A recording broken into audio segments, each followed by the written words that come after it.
Olá, pessoas! Eu sou Natasha Henneman, este é o Redemunhando. Feliz 2025 para todo mundo! Vamos às leituras do mês de dezembro de 2024. E hoje vamos falar sobre Brincadeira Sem Futuro, do Ricardo Terto, Marrakech Noir, de vários autores, Escravos, de Kani Allen, Interseccionalidade, da Carla Cotirene, e O Sequestro da Independência, de Carlos Lima Júnior, Lilia Schwartz e Lúcia Stampf. E eu quero começar por Brincadeira Sem Futuro, do Ricardo Terto, pela editora Todavia. É um livro bem curtinho, de 72 páginas, em que o autor, que é paulistano, da Zona Leste, fala um pouco sobre a sua infância, faz crônicas sobre a sua infância na década de 1990, lá na Zona Leste de São Paulo. E é um livro muito leve de se ler, apesar de vez em quando, alguns temas mais densos serem trazidos. Aliás, em quase todas as crônicas se fala um pouco sobre desigualdade social, desigualdade racial também. Mas o autor, além de tudo, é roteirista, esse não é o primeiro livro dele. Então ele tem essa manha de contar histórias de um jeito muito cativante. E eu gostei muito de ler. Aliás, foi um livro que eu acho que, para mim, é o que eu chamo de livro de Kindle. Porque no Kindle eu gosto de ler coisas que não exijam muito dos meus neurônios, que eu não precise ficar lembrando o nome de personagem. E nesse caso é um livro perfeito para ler um pouquinho antes de dormir, as crônicas são curtas, vale muito a pena. Também finalizei em dezembro Marrakech Noir, de vários autores, mas organizado por Yassin Adnan, pela editora Tabla, e foi traduzido aqui para o Brasil por Felipe Benjamin Francisco.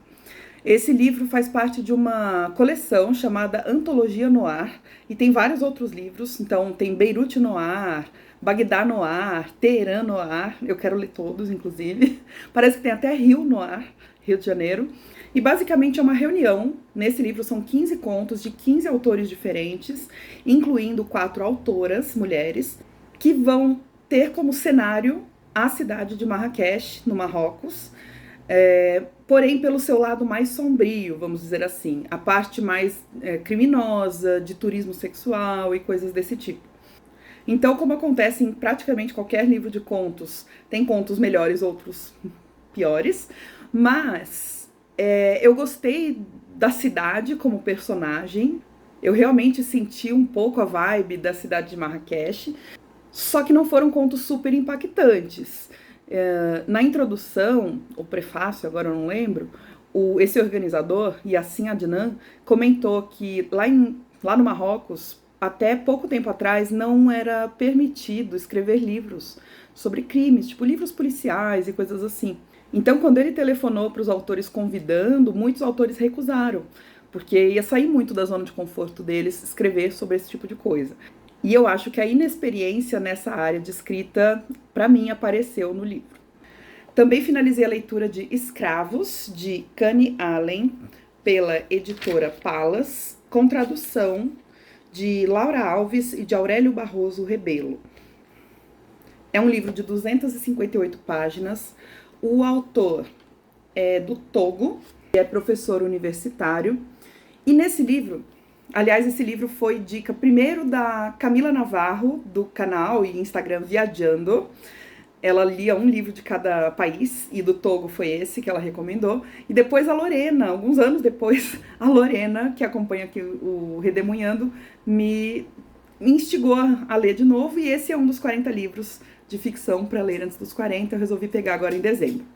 É um livro que se passa metade na África e metade no Brasil. Na África é ali no reino do Daomé, e no Brasil é na Bahia. Tem também em outros lugares, mas acho que a ação principal ali acontece na Bahia.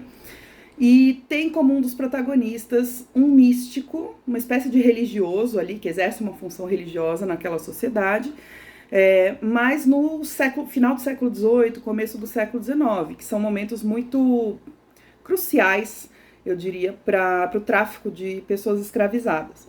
Então esse personagem principal, ele vai passar de uma pessoa muito influente no reino do Daomé para uma pessoa escravizada, que vai ter um papel super importante aqui no Brasil também.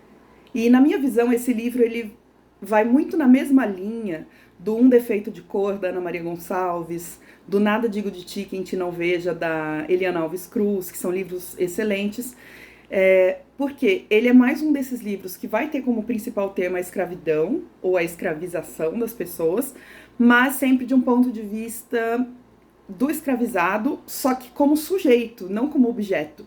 Porque por muito tempo essas pessoas não tiveram nenhum tipo de voz na nossa documentação, na nossa literatura.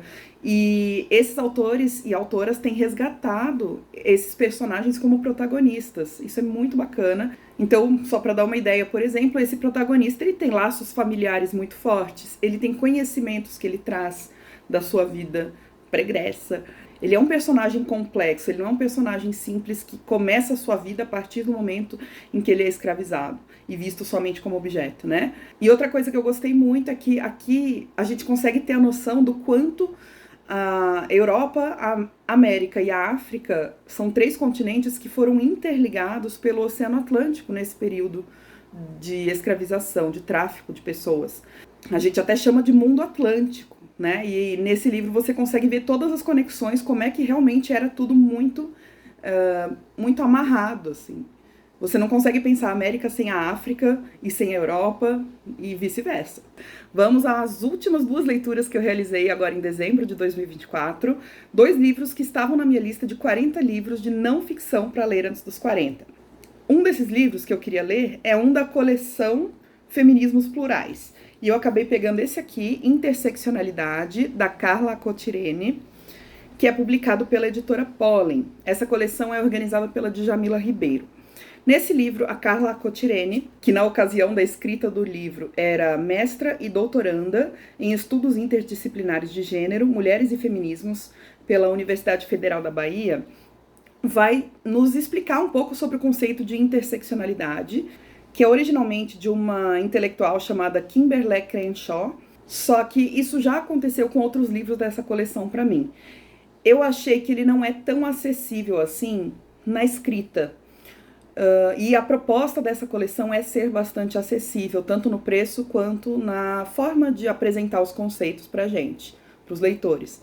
A Carla Cotirene realmente tem um jeito muito diferente de escrever e é proposital, dá pra ver que é proposital.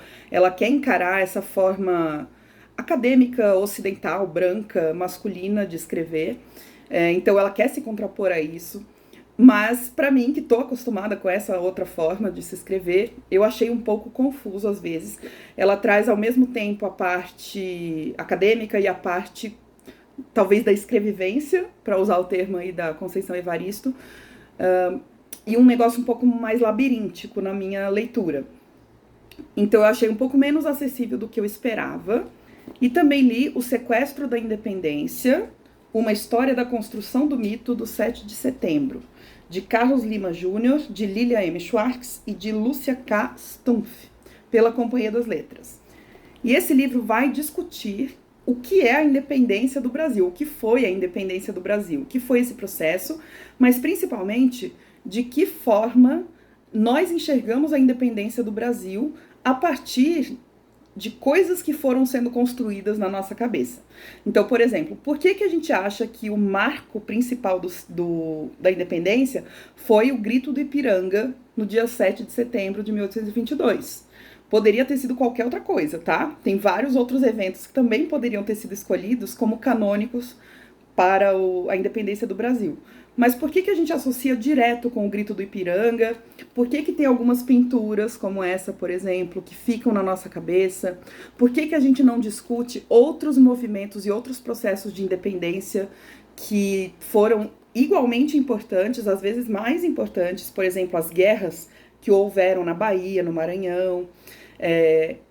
Então, a ideia do sequestro da independência é exatamente esse. É como se o Sudeste, principalmente São Paulo, tivesse sequestrado o evento da independência para reforçar a importância que São Paulo tem para a história do Brasil, porque essa construção sobre a independência foi feita num período da República, principalmente, né? Também tem coisas ali da época do Império, mas no período da República essa ideia de que São Paulo foi o centro se reforça, porque na República São Paulo queria ser vista como, entre aspas, a locomotiva do Brasil e etc.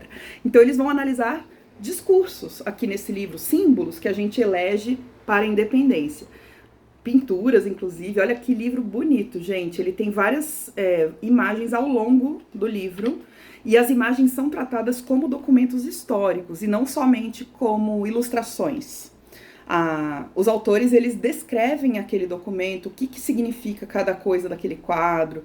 É muito interessante, vale a leitura para quem se interessa por história, pelo tema da independência do Brasil. Ó, tem muitas marcaçõezinhas e recomendo demais. Obrigada por me ouvirem falar aqui sobre as leituras finalizadas no mês de dezembro de 2024. E a gente se vê no próximo vídeo. Não esquece de deixar um like aí pra mim, tá? Um beijo, até o próximo.